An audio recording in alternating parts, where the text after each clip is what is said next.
Salut les amis, ici c'est la lecture biblique. Nous étions arrêtés. C'est ainsi qu'il sauve Noé du déluge 6:9 et appelle Abraham pour que par lui, sa bénédiction atteigne toutes les nations. 12. Le cycle du patriarche qui va de lieu en lieu sous le signe de la promesse divine se clôt par le mariage de son fils 24. La tradition sur Isaac et surtout sur Jacob, héritier de la promesse, met en évidence la lutte que ce dernier soit mené tout au long de son existence avec Dieu et avec les hommes. 32. Il mourra en Égypte. La Genèse s'achève avec l'histoire des fils de Jacob, où, à côté de Judas, Joseph tient le rôle principal. Celui-ci sauve ses frères de la famine en les accueillant en Égypte, où ils connaîtront cependant par la suite un dur esclavage dont Dieu devra les libérer. Exode. La narration yahviste, composée sans doute au temps de la royauté, a été ainsi la première mise en forme littéraire de traditions locales et tribales.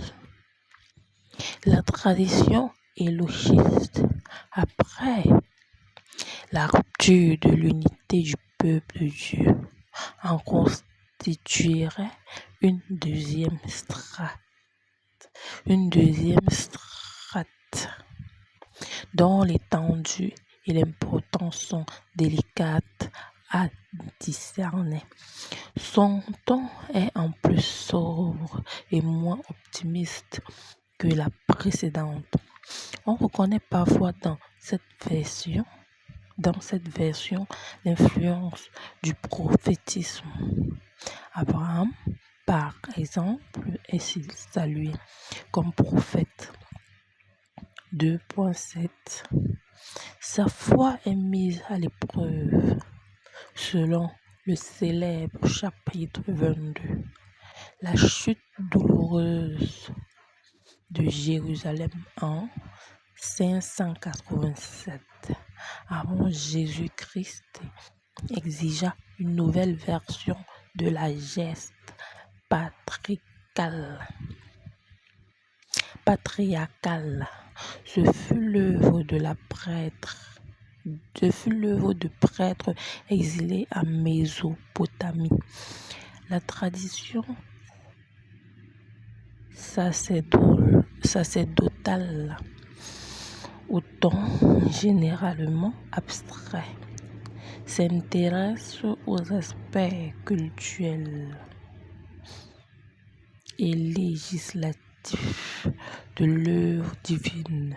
Elle insiste sur l'alliance de Dieu avec Abraham, 17, qui fait suite à l'alliance noachique, 9, et prépare celle du Sinaï. Elle donne au récit de la Genèse son cadre définitif en faisant commencer l'histoire sainte avec la création de l'univers 1. Elle montre la continuité de l'humanité par les indications généalogiques et chronologiques. Elle en relève en même temps les diverses étapes marquées par l'instauration, l'alliance ou de statuts particuliers qui, de la création à Noé et de Noé à Abraham, permettent à Israël de devenir au milieu des nations. le peuple qui rendra au Dieu unique un culte vrai. Ses sources en gras. En racontant les origines du monde et de l'humanité, les auteurs bibliques n'ont pas hésité à puiser directement ou indirectement dans les traditions de l'ancien Proche-Orient. Les découvertes archéologiques depuis plus d'un siècle montrent en effet qu'il existe entre les premières pages de la Genèse et des textes lyriques sapientieux ou liturgiques de Sumer, de Babylone, de Thèbes ou Ougarit. Bien des points communs ce fait n'a rien d'étonnant quand on sait que le pays où Israël s'est installé a été largement ouvert aux influences étrangères et que le peuple de Dieu a été lui-même en relation avec ses voisins.